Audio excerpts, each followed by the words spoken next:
Your sister just bought a beautiful house, my mother announced to 14 relatives at Christmas dinner, her voice ringing like she was introducing a Nobel Prize winner. Then she turned to me and smiled, the kind of smile that looks warm until you realize it's aimed downward. So June, when are you going to settle down? My sister Vanessa leaned back in her chair, new earrings catching the candlelight, and smirked. I put down my fork. I didn't raise my voice. I didn't need to. I already did, I said. I paid cash. I just didn't invite anyone who doubts me.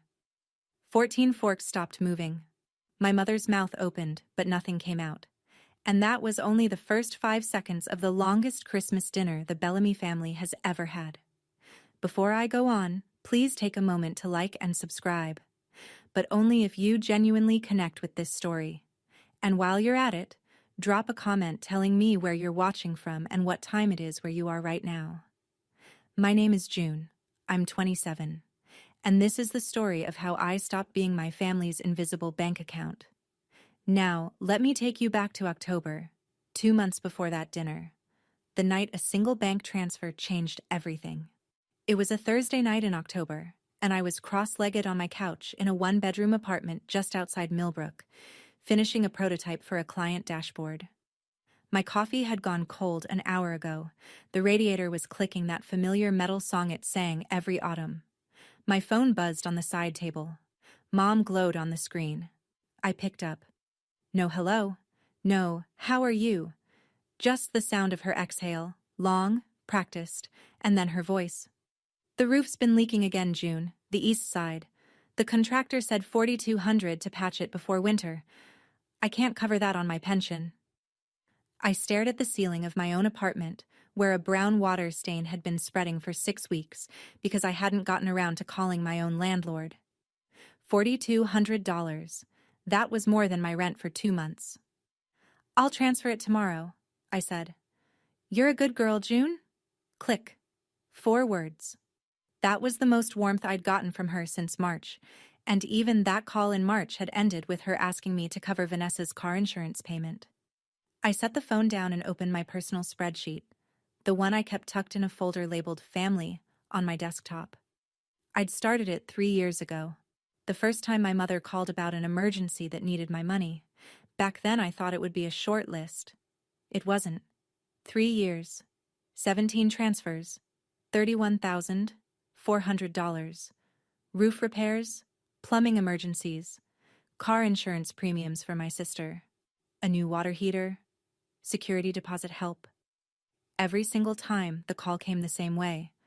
That long exhale, then the number, then the click. Not once, not one single time, had anyone said more than 4 words of thanks. I closed the spreadsheet, transferred the $4,200 to my mother's account, and went to bed, telling myself what I always told myself. This is the last time. 2 weeks later, I was eating leftover soup at my kitchen counter when I made the mistake of opening social media. Vanessa's face filled my screen. She was standing in front of a house I'd never seen. Sage green door, white trim, a woven welcome mat that probably cost more than my dinner. Her smile was the kind you hold for 8 seconds so the camera catches the good angle. The caption read, "New beginnings. Thanks to the best mom ever," followed by a yellow heart emoji. 47 likes. Lorraine Bellamy had commented a row of red hearts. Uncle Don left a clapping emoji. Aunt Patty wrote, "So happy for you, sweetie." I scrolled through every comment. My name wasn't in any of them. I wasn't tagged. I wasn't mentioned. I wasn't even in the background of the photo. Thanks to the best mom ever. I read it 3 times. Something nagged at me. Quiet, like a splinter under skin you can't quite see. But I pushed it down. Vanessa had always been better at saving, I told myself. She and Derek must have planned this for a while. Good for her. That same evening, my mother forwarded the photo to the family group chat. "So proud of my girl." Uncle Don sent a thumbs up. 2 cousins hearted the message. Then Aunt Margot, my father's sister, the one who ran the little flower shop 2 towns over, typed a single line. "Lovely. How's June doing?" I watched the chat. 1 minute, 2 minutes. 5. Nobody answered her. The chat moved on to Thanksgiving planning.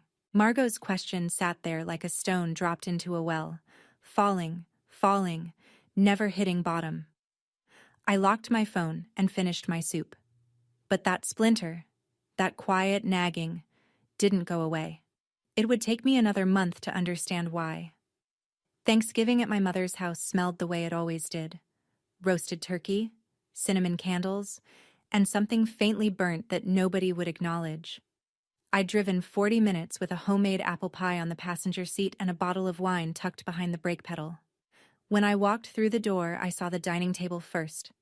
12 chairs, all occupied. Uncle Don, Aunt Patty, 2 cousins, Vanessa, Derek, and a handful of others whose names blurred together. At the far end, a young man I didn't recognize sat in what used to be my seat.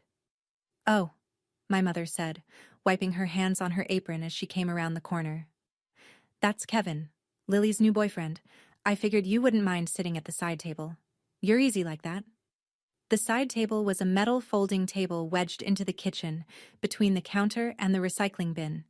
No tablecloth, no candle, just a paper plate and a fork still in its plastic wrapper. I sat down. Through the open doorway, I could hear my mother stand and raise her glass. To Vanessa and Derek, and their beautiful new home. Glasses clinked. Laughter swelled. Someone said, "Cheers," and someone else said, "So proud of you two." Nobody looked toward the kitchen. I ate in silence, listening to my family celebrate a life I'd helped fund without anyone knowing. When the dishes started piling up, I washed them, mine and theirs.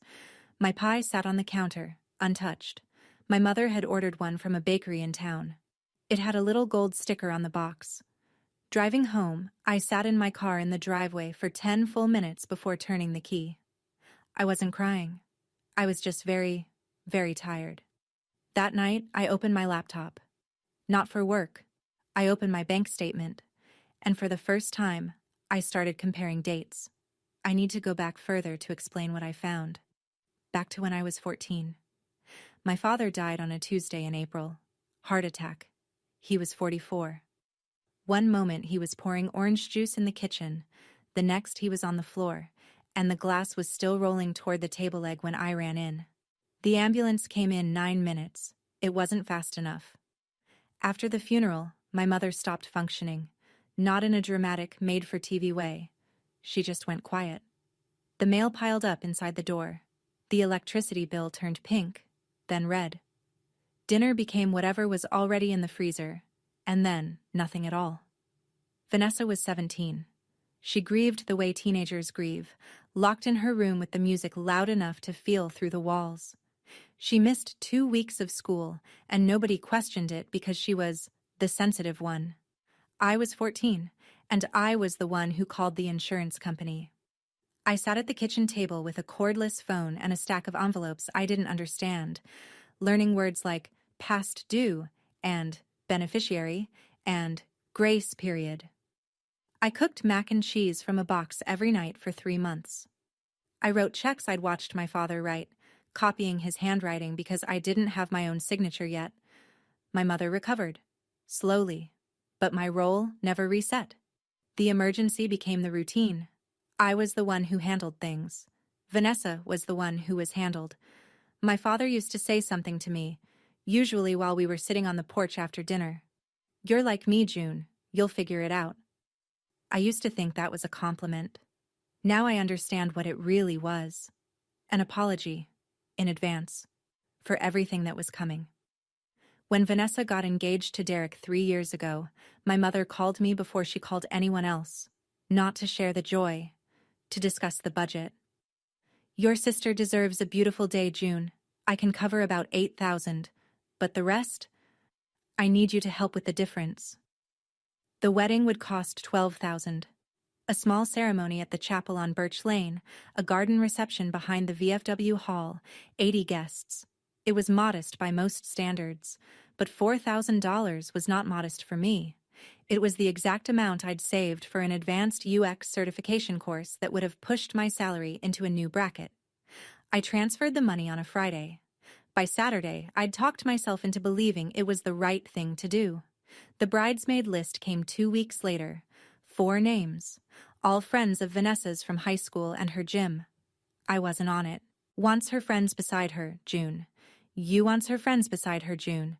You understand. You're not really the dress-up type anyway. So on Vanessa's wedding day, I stood in the 3rd row wearing a dress I bought on clearance. The official photographer ran out of time before reaching my side of the aisle, so I ended up behind a borrowed camera, taking candids for the reception slideshow. I photographed my sister's happiest day through a 2-inch viewfinder. Vanessa's thank you post went up that Sunday night. She tagged her mother. She tagged all 4 bridesmaids. She tagged Derek. She tagged the florist. She didn't tag me. $4,000. A certification I never took. And a photo reel full of someone else's perfect day. I didn't say anything. That was always my mistake. I didn't say anything. I could walk you through every single transfer, but the pattern is simpler than you think. It always started with the exhale. My mother's long, slow sigh on the phone, the one she'd perfected into a weapon. And it always ended with a number. The water heater in 2023, $1,800. My mother told her neighbor Ruth that God had blessed her with a discount from the plumber. God had nothing to do with it. My checking account did. Vanessa's car insurance after she rear-ended someone in a parking lot in early 2024, $2,400 a year. My mother called and said, "She's your sister, June. She has a family to think about." Vanessa texted me afterward. 1 line. The ex-sis. Followed by a thumbs-up emoji. 1 emoji for $2,400 a year. I kept my spreadsheet current the way some people keep a journal. Every transfer, every date, every excuse my mother gave, and beside each entry, I left a second column. What they did for me. That column was blank. Every row, every year, 3 years of giving, and the return column looked like fresh snow. Here's the part that gets me. It wasn't just that my mother took the money. It was that she erased me from the story entirely. At family gatherings, she'd tell Uncle Don and Aunt Patty, "I manage on my own. It's tight, but I'm proud." She'd say it with her chin lifted, like a woman in a wartime photograph. And everyone would nod, impressed. Meanwhile, my bank account bled in silence. $31,400. 3 years. 1 emoji. Every time I told myself the same thing. This is the last time. But the last time never came. Not until October, when I started comparing dates on a bank statement and the math stopped adding up. In September, a month before the roof money, I stopped by my mother's house to return a set of spare keys from the last plumber visit. The front door was open a crack, the way it always is when she's airing out the kitchen after cooking. I stepped inside and heard her voice drifting from the back of the house. That slightly louder, slightly sweeter register she uses when she's on FaceTime. I should have announced myself. Instead, I froze in the hallway, my hand still on the doorknob, because I heard my name. Honestly, I don't know what June's doing with her life. She sits on that computer all day. At least you have a real home, a real husband. Sometimes I worry she'll end up alone and I'll have to take care of her. Vanessa's laugh came through the phone speaker. Light. Easy. The kind of laugh that isn't cruel on purpose. It's cruel because it doesn't even notice. "Mom, she's fine. She's just... June. She's just June." I stood there for, I don't know how long. 10 seconds, maybe 30. Long enough to memorize the pattern on my mother's hallway wallpaper. Faded yellow roses, the edges peeling near the baseboard. Long enough to feel something inside me go very still. I set the keys on the console table by the door. I didn't slam them. I placed them down the way you place a glass on the edge of a counter. Carefully, because you know if you're not careful, something will shatter. Then I walked out. Closed the door. Got in my car. I drove 25 minutes home without turning on the radio. No music. No podcast. Just the sound of the road and my own breathing. That night, I lay awake staring at the ceiling. Not because I was sad, though I was. because for the first time in 13 years, a question surfaced that I'd never allowed myself to ask. Was the roof actually leaking? Driving home that night, I kept replaying that sentence. She's just June. 2 words that reduced everything I'd ever done, every bill I'd covered, every emergency I'd solved, every dollar I'd sent, into a shrug. Like I was a lamp in the corner of a room that nobody turns on but nobody throws away either. Have you ever been summed up in a way that erased everything you've done? If so, I'd love to hear your story in the comments. Because that night, something inside me shifted. And I think you'll understand what I did next. The night after Thanksgiving, I sat on my couch with cold coffee and a laptop open to my bank's transaction history. The $4,200 I'd transferred to my mother on October 3rd stared back at me in clean digital type. October 3rd. I sent the money. I opened a new tab and typed Vanessa's address into Zillow. She'd posted it publicly, pinned it to her profile like a trophy. The listing loaded. Sale date, October 28th. But the listing history told a different story. Under contract, October 5th. 2 days. My mother received $4,200 on a Thursday, and by Saturday my sister's name was on a purchase agreement. My chest felt hollow, like someone had scooped out the center of it with a spoon. I picked up my phone and scrolled through my contacts until I found the contractor. The same one my mother had mentioned back in the spring when the porch railing needed fixing. I'd saved his number because I was the one who'd coordinated the repair. I always was. The phone rang 3 times. Hi, this is June Bellamy, Lorraine's daughter. I wanted to check on the roof work you did at her house in October. A pause, then. Ma'am, I haven't been out to that address since April. Your mom called me about the east side, but she canceled the appointment. Said she'd handle it another way. Another way. I thanked him and hung up. Then I sat very still on my couch and let the math finish itself. The roof wasn't leaking. It probably hadn't leaked since spring, if it ever did at all. My $4,200 didn't go to shingles and flashing. It went to a down payment on a house with a sage green door and a welcome mat I'd never been invited to step on. And my sister knew. She knew, because you don't accidentally receive $4,200. You just choose not to ask where it came from. I didn't sleep that night. I sat at my kitchen table with the spreadsheet open and a glass of water I never drank, and I looked at 3 years of my life reduced to rows and columns. 17 transfers. $31,400.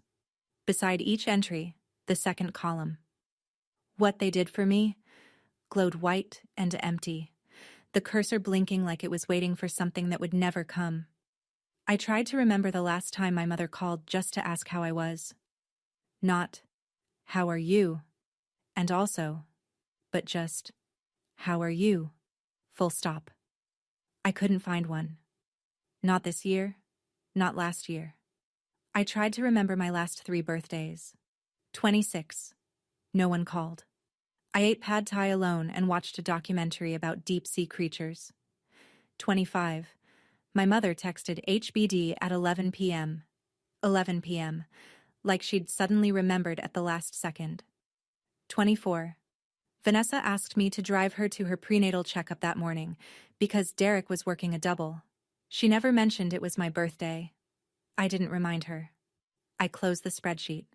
Not in anger, in clarity. It was the strange, cold kind of clarity that comes when you finally stop arguing with evidence. I opened a new tab. Zillow. Millbrook area. Homes under $180,000. Here's the math no one in my family knew. I earned $95,000 a year. I lived in a $600 apartment. I drove a 2016 sedan with 140,000 miles on it. I didn't take vacations. I didn't buy new clothes unless something wore through. For 5 years, I'd saved like someone preparing for a disaster. Except the disaster turned out to be my own family. $142,000. Cash. In a savings account no one knew existed. If I stopped pouring money into a hole that never filled, I could buy a house in 3 months. My own house. No mortgage, no permission, no mother's name on the deed. I closed the laptop at 4 a.m. For the first time in years, "This is the last time," wasn't a lie. Aunt Margot's flower shop sat on a quiet street in Drayton, 2 towns east of Millbrook. It was a small place, hand-painted sign, bell on the door, coolers full of arrangements she built by hand every morning before sunrise. She'd run it alone for 20 years, ever since Uncle Gene passed. I hadn't planned to tell her anything. I just wanted to sit somewhere that didn't feel like my apartment or my mother's kitchen. But Margot had a way of making silence feel like an invitation. She poured tea into a chipped blue mug, set it in front of me, and sat down across the work table scattered with rose stems and ribbon. She studied my face the way she always did, like she was reading a page she'd seen before. "You look like your father," she said, "the week before he told me he was going to marry your mother. That same quiet look. The one that means you've already decided something." I told her everything. The 4,200. The contractor who hadn't been to the house since April. The Zillow timeline. The spreadsheet. The $31,400 that had left my account over 3 years and vanished into a family that pretended it managed on its own. Margot listened without interrupting. When I finished, she set her teacup down on its saucer, a small, precise sound in the quiet shop, and folded her hands. "Honey, I've watched this for 13 years. Your mother loves Vanessa the way she loved looking in a mirror. And you remind her of your father. She never forgave him for dying." The sentence hit me somewhere behind my ribs. "What are you going to do about it?" Margot asked. "I'm going to stop paying for a family that doesn't see me," I said. "And I'm going to buy my own house." Margot looked at me for a long moment. Then she nodded, just once. "Good. And if you need a witness at closing, you call me." The first week of December, I ran into Ruth Kendrick at the grocery store. Ruth was my mother's neighbor, 3 houses down on Maple, the kind of woman who brought banana bread to every new family on the block and knew everyone's business not out of malice, but because she simply couldn't help collecting information the way some people collect stamps. She'd been a loan officer at Millbrook Community Bank for as long as I could remember. She notarized documents for half the town and still called everyone honey, regardless of age. She spotted me in the cereal aisle, cart half full, and lit up like I'd made her day. "Oh, June, I haven't seen you goodness, since summer. Your mother talks about Vanessa's house nonstop. So proud. You know I helped her with the paperwork at the bank, right?" I nodded, smiled the small, automatic smile I'd perfected for conversations about my sister's achievements. Ruth leaned in slightly, the way she did when she was about to share something she considered helpful rather than private.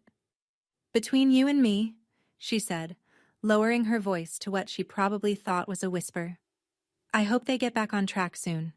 The first few months of a mortgage are always the trickiest, especially when there's other debt involved, but your sister's a smart girl. She'll figure it out." Other debt. I kept my expression steady. "I'm sure she will." Ruth patted my arm, wished me a Merry Christmas, and wheeled her cart toward the dairy section humming Jingle Bells. I stood in the cereal aisle for another 30 seconds, holding a box of oatmeal I didn't need, turning 2 phrases over in my mind like coins. Get back on track. Other debt. The picture I'd been assembling since Thanksgiving night was now complete. Vanessa hadn't bought a beautiful house. Vanessa was drowning in one. And my mother had used my money to push her off the dock. The call came on a Wednesday evening, the second week of December. I was making dinner. Just pasta, nothing special. And my mother's name appeared on the screen with the reliability of a monthly invoice. I picked up. The exhale arrived right on schedule. "June, the heating bill came in, $480. It's going to be a cold winter." I turned the burner down, leaned against the counter. Took a breath. "Mom, I can't cover it this month. You should call the energy company. They have a payment assistance program for seniors. I can text you the number." Silence. 4 seconds of it. Which, if you've ever said no to someone who's never heard it from you, feels like 40. "Excuse me?" Her voice didn't rise. It dropped. Lorraine Bellamy didn't yell. She chilled. "I can't cover it," I repeated. My voice was steady, but my free hand was gripping the edge of the counter so hard my knuckles ached. I raised you alone, June. After your father died, I held this family together. I didn't ask for much. I just asked you to care. Click. She hung up. No goodbye, just the dead air of a disconnected line and the sound of pasta water boiling over onto the stove. 20 minutes later, the family group chat lit up. My mother. Pray for me. It's going to be a cold Christmas, Uncle Don. Hang in there, Lorraine. Aunt Patty. You're the strongest woman I know. Vanessa. Mom. We'll figure it out. I stared at Vanessa's reply. We'll figure it out. Beautiful words. $0 attached. She didn't offer to pay the heating bill. She didn't call our mother and say, I've got it. She just posted a heart emoji and let the implication hang in the air. The implication that someone else would handle it. Someone always had. But not this time. I found the house on a Saturday afternoon in mid-December, scrolling through listings while snow piled up on my windowsill. 2 bedrooms, 1 bath. A small fenced yard with a crabapple tree that the listing said bloomed pink in spring. The siding was gray, the porch needed a new railing, and the kitchen still had laminate counters from the 90s, but the foundation was solid. The inspection came back clean. And the roof, the actual, real roof, had been replaced 2 years ago. $159,000. I could pay it outright. I called Margot that evening. I found it. When do we sign? The closing was on December 18th, 1 week before Christmas. I sat at a long table in a title company office with fluorescent lights and a plastic plant in the corner. Margot sat beside me, handbag in her lap, reading glasses perched on her nose like she was there to audit the whole operation. The notary pushed a stack of documents across the table. Buyer present? Present, I said. Under the table, Margot reached over and squeezed my hand. Once, firm, then let go. I signed everywhere they told me to sign. 32 pages. My hand cramped by page 20. When it was done, the notary smiled and said, Congratulations, it's yours. Margot took off her glasses and looked at me. Your father would have cried right now. The good kind. I drove to the house alone afterward, parked on the street, walked up the porch steps, put the key in the lock and turned it. The door opened into an empty living room, bare wood floors, white walls, the smell of fresh paint and cold air. No furniture, no curtains. No group chat pinging in my pocket. Just silence. And for the first time in as long as I could remember, the silence didn't mean I'd been forgotten. It meant the space was mine. I didn't post about it. I didn't tell anyone except Margot. Christmas was 1 week away, and I had something I'd never had before at a family dinner. A truth I didn't need to hide. My mother's Christmas invitation arrived in the group chat on a Monday, 6 days before the dinner. Christmas Eve dinner at my house. 6 p.m. Bring a dish. Vanessa responded within minutes. Derek and I will bring the glazed ham. Followed by 3 more emojis, because Vanessa never met a sentiment she couldn't decorate. Uncle Don confirmed. Aunt Patty confirmed. 2 cousins confirmed. Ruth Kendrick, who my mother always invited because she lived alone and brought good wine, confirmed. I stared at the message for a long time. If I didn't go, my mother would have the narrative she wanted. June couldn't even show up for Christmas, after everything I've done. She'd say it with that practiced sadness, and everyone would shake their heads, and I'd become the cautionary tale of the ungrateful daughter. If I did go, I'd sit at the folding table in the kitchen again. I'd wash dishes while Vanessa received toasts. I'd drive home full of turkey and empty of everything else, unless this time was different. I called Margot. She sent the invite. I'm going. And this time, I'm not sitting in the kitchen. A pause. Then Margot's voice, steady as a fence post. Good. Neither am I. I typed 2 words into the group chat. I'll be there. No emoji, no exclamation point. Just a confirmation, plain as a signature on a closing document. I wasn't planning a speech. I wasn't rehearsing devastating one-liners in the mirror. I simply decided one thing. If they asked me a question, I would answer it honestly. If they didn't ask, I'd eat my dinner, say Merry Christmas, and leave. But I would not lie, and I would not apologize for the truth. That was the entire plan. Honesty. After 27 years of silence, it felt radical enough. 3 days before Christmas, my mother called again. This time, there was no exhale. She got straight to the point, which meant she was nervous.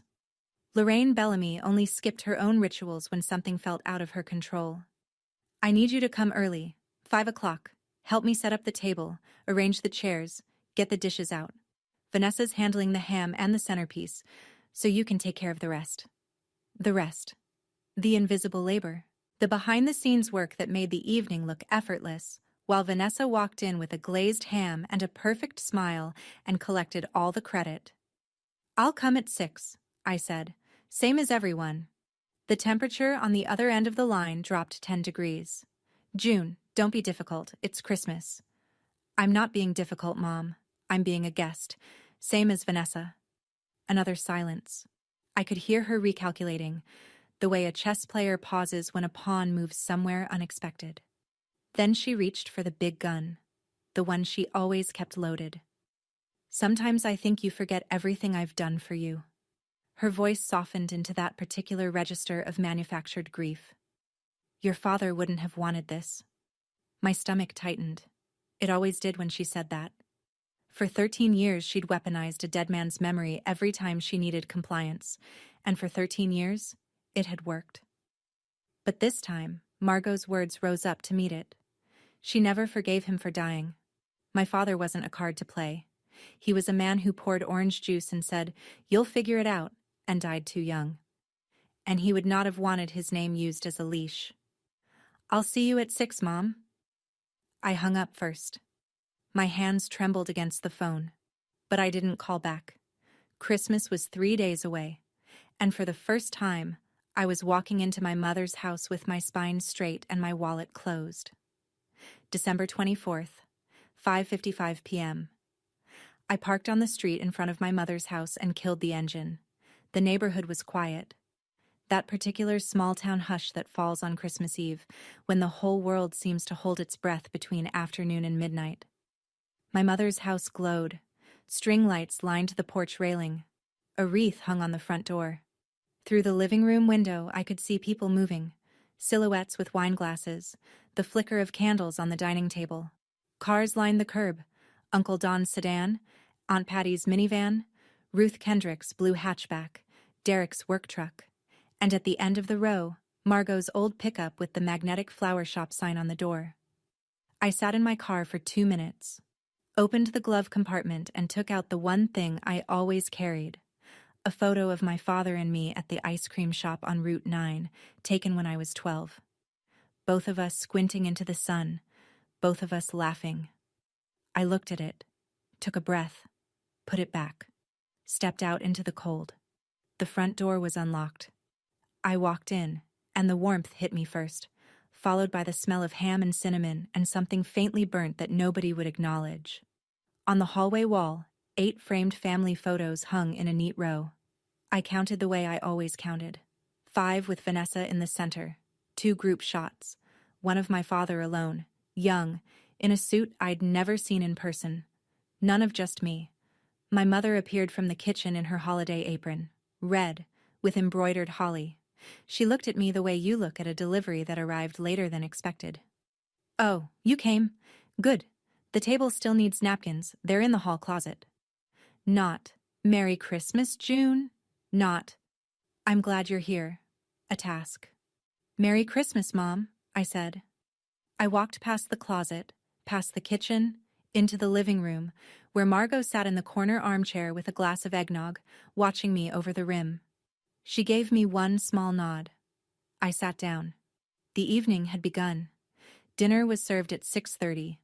14 people arranged themselves around the extended dining table like actors finding their marks. Vanessa took the seat beside our mother, directly across from Derek. I ended up at the far end, between my 19-year-old cousin Lily and an empty chair that nobody bothered to remove. At least I was at the main table this time. Progress. The glazed ham sat in the center, glistening under the chandelier my father had installed the year I was born. Vanessa had tied a sprig of rosemary to the serving fork, a detail so perfect it looked staged. It probably was. My mother stood. She lifted her wine glass the way a mayor lifts a ceremonial key. Slow, deliberate, meant to command the room. Before we eat, I just want to say how proud I am. She looked at Vanessa with an expression I can only describe as ownership. Vanessa and Derek bought their first home this year, a real home, a 3-bedroom, with a yard. That's what family is about, building something. She paused, letting the word building settle over the table like a blessing meant for one person only. Vanessa pressed her hand to her chest. "Ah, Mom." The humble, grateful face. She'd perfected it the way a concert pianist perfects a scale, through relentless repetition. Then she turned to the rest of the table. "Honestly, it's been a dream. 3 bedrooms, a yard for someday when we have kids. We're just so blessed." Uncle Don raised his glass. "That's wonderful. You're building something real, Vanessa." Aunt Patty beamed. The cousins murmured approval. Across the table, I saw Ruth Kendrick smile and nod. But her eyes dropped for just a second, the way they do when someone knows something they're trying not to say. Nobody asked me anything. Nobody turned my direction. I cut my turkey and chewed in silence. And from the far end of the table, Margot watched the room the way a woman watches a pot she knows is about to boil.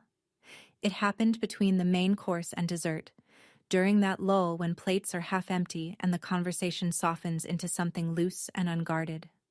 My mother leaned forward in her chair, tilted her head toward me, that practiced angle of maternal concern that always preceded something sharp, and said, loud enough for the entire table, "So, June, your sister has a house, a husband, a plan." She gestured at Vanessa the way a game show host gestures at a prize car. "When are you going to settle down? You can't just sit behind a laptop forever." Vanessa didn't miss her cue. She leaned back, crossed her arms, and smiled at me the way you smile at a younger cousin who just said something naive at Thanksgiving. "Seriously, June, you're 27. What are you even saving for?" A few people laughed, the polite, uncomfortable kind. Uncle Don chuckled into his wine. Lily stared at her plate. Derek looked down at his fork and said nothing, his jaw tight. Only Margot was still. Her eggnog sat untouched. Her eyes were on me. I looked at my mother, then at Vanessa. Then at the table full of people who had watched me get smaller every year without ever saying a word. I set my fork down. Slowly. Metal touched porcelain. A small, clean sound that cut through the room like a pin dropping in a cathedral. "Actually, Vanessa," I said, my voice level, almost conversational, "what exactly did you save for?" The smile slid off her face. "Because I know it wasn't the down payment." Nobody moved. Vanessa blinked twice. Fast, the way you blink when the lights come on in a dark room and you're not ready. My mother's hand tightened around her wine glass. "June, don't start." But I had already started. And this time, I wasn't going to stop. "June." My mother's voice dropped low and flat, the way she always sounded when she wanted to remind you that she was the adult and you were the problem. "This is Christmas dinner. This is not the time or place." "You're right, Mom. It wasn't the time when you asked me for $4,200 for a roof that wasn't leaking either, but here we are." Lorraine's face went white. Not the slow drain of embarrassment, but the instant flash of someone who's been caught mid-stride. She recovered fast. She always did. "I don't know what you're talking about. That money went to repairs." "I called the contractor, Mom. He hasn't been to your house since April. You canceled the appointment." Uncle Don set his glass down. The base landed heavier than he intended. "What's going on?" Aunt Patty stopped chewing. Lily looked between me and my mother like she was watching a car skid on ice. Vanessa leaned forward, and her voice took on that slightly breathy, slightly incredulous tone, the one she'd inherited directly from our mother. "June, you're being so dramatic. This is exactly what you always do. You take something small and blow it up into..." "Dramatic?" I looked at her, calm, steady. The way you look at someone when you've rehearsed this conversation 1,000 times in the shower. Except I hadn't rehearsed it at all. The words were just there, clean and ready, because the truth doesn't need a script. I paid $4,200 that Mom told me was for roof repairs. That money ended up helping fund your down payment. And you knew, Vanessa. You knew, and you said nothing. The table was silent. Derek, who had been staring at his plate for the last minute, lifted his head. Slowly, his eyes moved from me to Vanessa, and stayed there. Vanessa opened her mouth. Nothing came out. In that moment, sitting at that table with 14 pairs of eyes shifting between me and my sister, I noticed something I'd never seen before. Vanessa didn't look smug anymore. She looked scared. And my mother, for the first time in my entire life, looked small. I used to wonder why I kept sending money, kept showing up, kept hoping for something as simple as thank you. Maybe you've wondered the same thing about someone in your life. Why do we keep watering plants that never bloom? If you've ever sat at a table like mine, tell me in the comments, what was your breaking point? My mother stood halfway out of her chair, palms pressed flat on the table, trying to wrestle the evening back under control. Let's not ruin Christmas over a misunderstanding. That's when Vanessa made her mistake. She turned to the table, chin lifted, voice bright and brittle, and said, "Look, whatever June thinks she knows, Derek and I are doing fine. Our house is ours. We're comfortable. Everything's on track." She reached for Derek's hand across the table. "Right, babe?" Derek didn't take her hand. He looked at her, then at me, then back at her. His mouth a thin line, his eyes doing calculations he hadn't known he needed to make. And then, from the middle of the table, Ruth Kendrick spoke. She'd had 2 glasses of eggnog by then, her cheeks were pink, and her voice carried the cheerful carelessness of someone who has no idea she's about to detonate the room. "Oh, I'm so glad to hear that, Vanessa. Honestly, I was a little concerned after that second missed payment notice came through the system. But if you say you're back on track, well, that's just wonderful." She said it the way she said everything.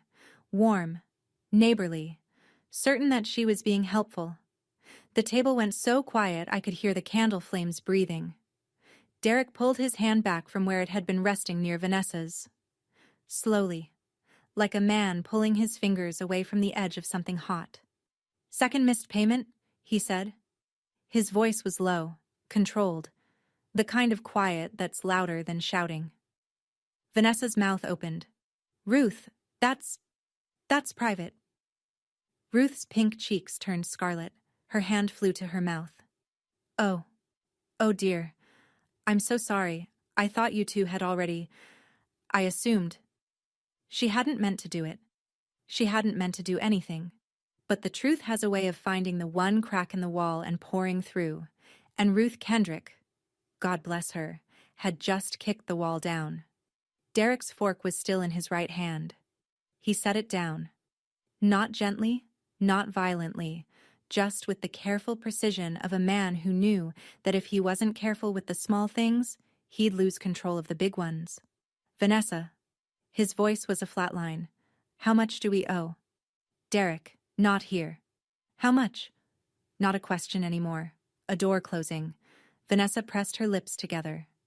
Her eyes were wet, and her new earrings, the ones she'd bought for tonight, the ones that caught the candlelight so beautifully an hour ago, now looked like the most expensive part of a costume that was falling apart.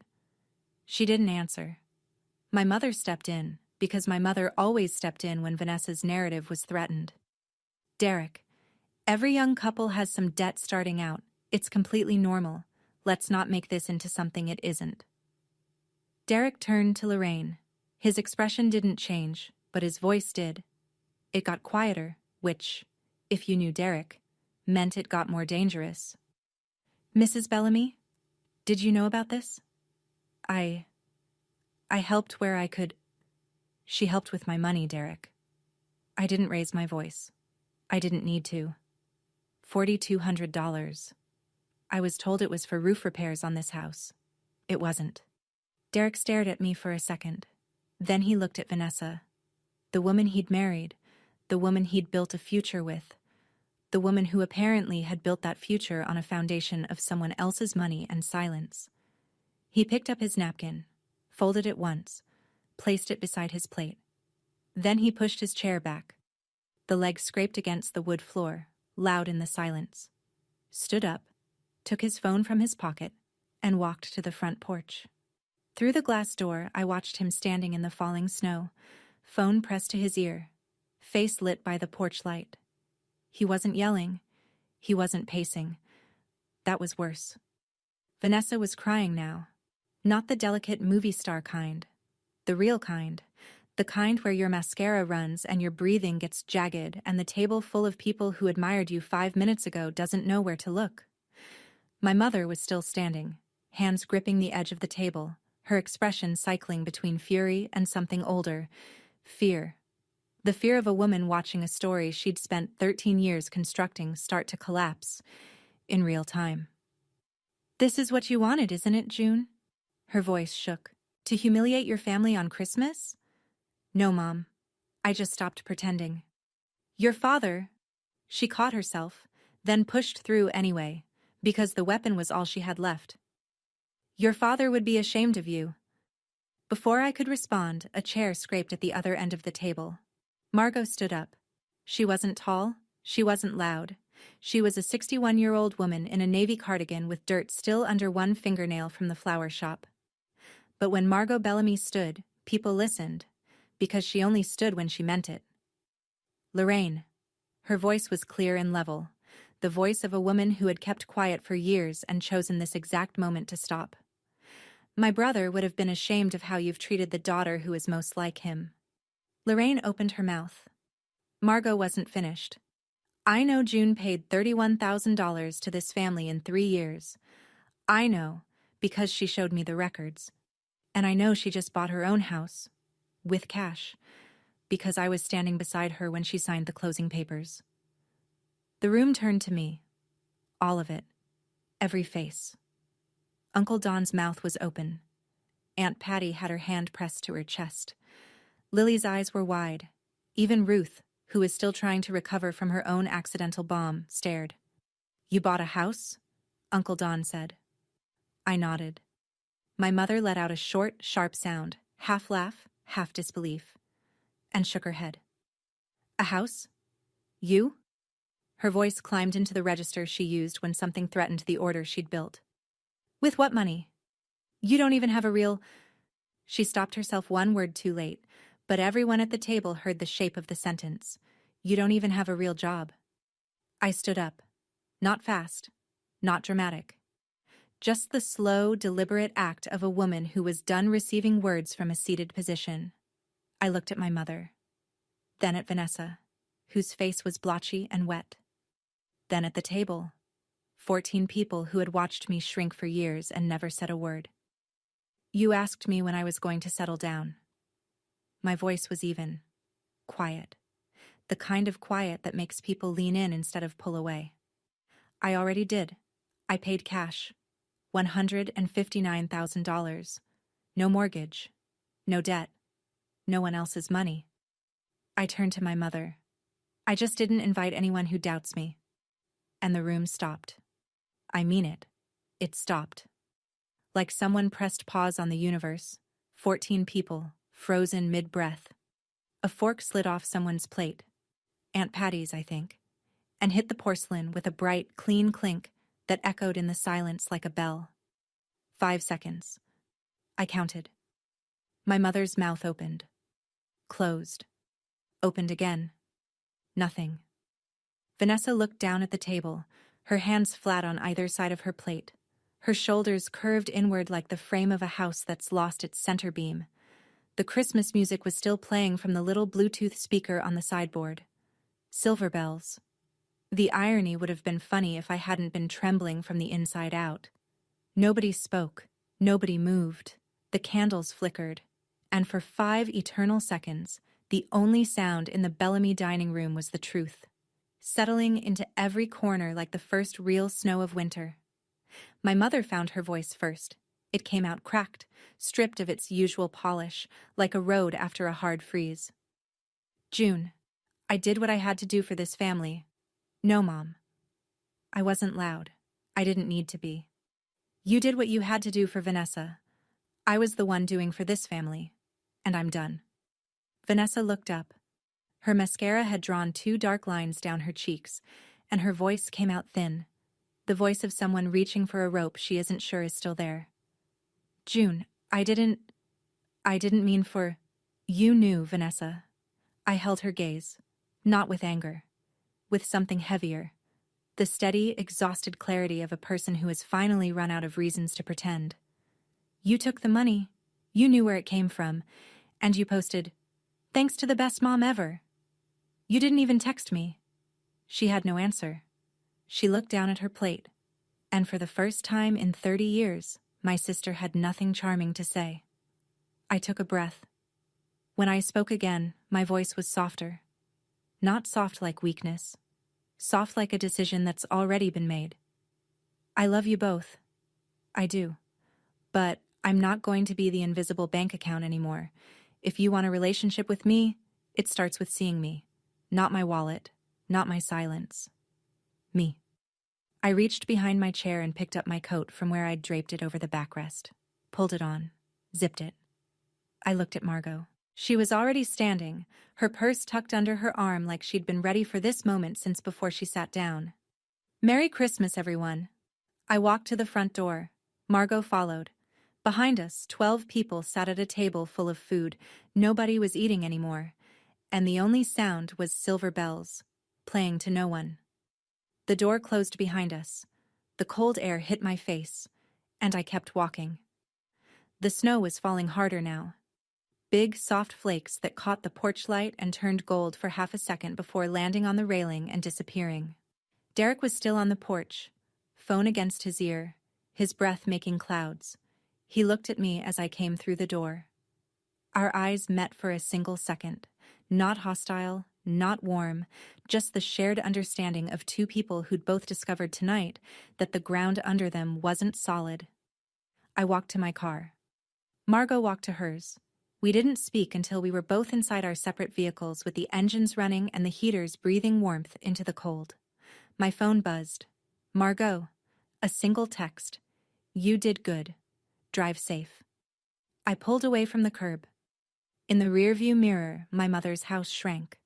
The string lights, the wreath, the glow of the dining room where 14 people were sitting in the ruins of a story that had just been rewritten. I drove 20 minutes to my house. My house. The key was still new enough that I had to jiggle it twice. The door opened into darkness, and I found the light switch by memory. The living room was mostly empty. Bare floors, white walls, a reading chair in the corner, a gift from Margot, delivered the week before. A floor lamp beside it. That was all. I didn't turn on music. I didn't check the group chat. I sat in the reading chair, still wearing my coat, and looked out the window at the snow coming down on a yard that belonged to me. My hands were shaking. I held them in my lap and waited for it to stop. I thought I would feel victorious. I didn't. I felt empty. The kind of empty that comes when you finally put down something you've carried so long you forgot it had weight. But somewhere beneath the emptiness, underneath the trembling and the cold and the echo of my mother's face, something new, small, quiet, like the first green thing that pushes through the ground after a long winter. Relief. The week between Christmas and New Year's is supposed to be quiet. Mine wasn't. Derek texted me on December 26th. 2 sentences. "I checked the credit report last night. I didn't know about any of it. Thank you for being honest." I replied, "I'm sorry you found out that way." He sent a thumbs up. That was enough. Between people who deal in facts, it usually is. From what I pieced together later, through Margot, through Aunt Patty, through the way small-town information travels whether you want it to or not, Derek had discovered $23,000 in credit card debt that Vanessa had been carrying in her name alone. The second missed mortgage payment was real. The glazed ham, 3-bedroom, yard for future kids' dream house was one more missed payment away from a very difficult conversation with the bank. Derek didn't file for divorce, but he did 3 things. He insisted they see a financial counselor, He took over management of their joint account, and Vanessa sold the leased SUV and started driving his old pickup while he rode with a coworker. You could see it parked in their driveway. A dented white Ford, where a shiny black SUV used to be. Uncle Don called my mother 2 days after Christmas. Aunt Patty was on the extension. They asked one question. "Lorraine, how much of what June said is true?" My mother tried her usual deflection. It was blown out of proportion. You know how June is. But Dawn cut her off. "We're not fools, Lorraine. We've known something was off for a long time." The strong, single mother who manages on her own. The character my mother had played for 13 years. Closed its run on December 24th. Ruth called me on the 28th. "June, honey, I am so sorry. I had no idea that would—" "You didn't do anything wrong, Ruth. The truth just needed some air." She paused. "You sound like your father." I didn't know what to say to that. So I just said, "Thank you." 3 weeks later, mid-January. The snow was deep. The kind of deep where the plows come through at 4 a.m., and the scraping sound wakes you up and then puts you back to sleep. I was unpacking a box of kitchen things in my new house. A set of pots I'd bought secondhand, a wooden cutting board, a mug with a chip on the handle that I liked because it fit my thumb exactly. When my phone rang. "Mom." I considered letting it go to voicemail. Then I picked up, because I'd promised myself I'd be honest, and ignoring her wasn't honest. It was just the other side of silence. "June." Her voice was softer than usual, but I recognized the architecture underneath. The careful scaffolding she built around her words when she needed something. "I've been thinking a lot since Christmas, and I want you to know, I'm sorry you felt hurt by everything. I'm sorry you felt hurt. Not, I'm sorry I hurt you. Not, I'm sorry I lied about the roof. Not, I'm sorry I spent 13 years treating you like a credit line with a heartbeat. I'm sorry you felt hurt. The apology that isn't one." I let it sit for a moment. Then she kept going. "Anyway, the heating bill for January came in higher than I expected. $620. And with the cold snap, I was wondering if maybe—" There it was. The ask.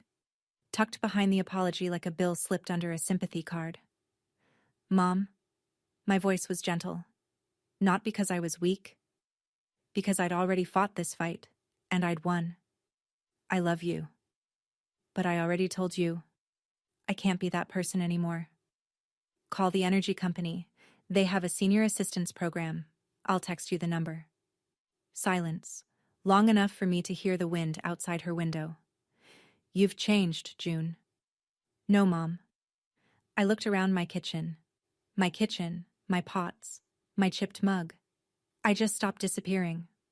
I hung up, gently, placed the phone on the counter, and went back to unpacking.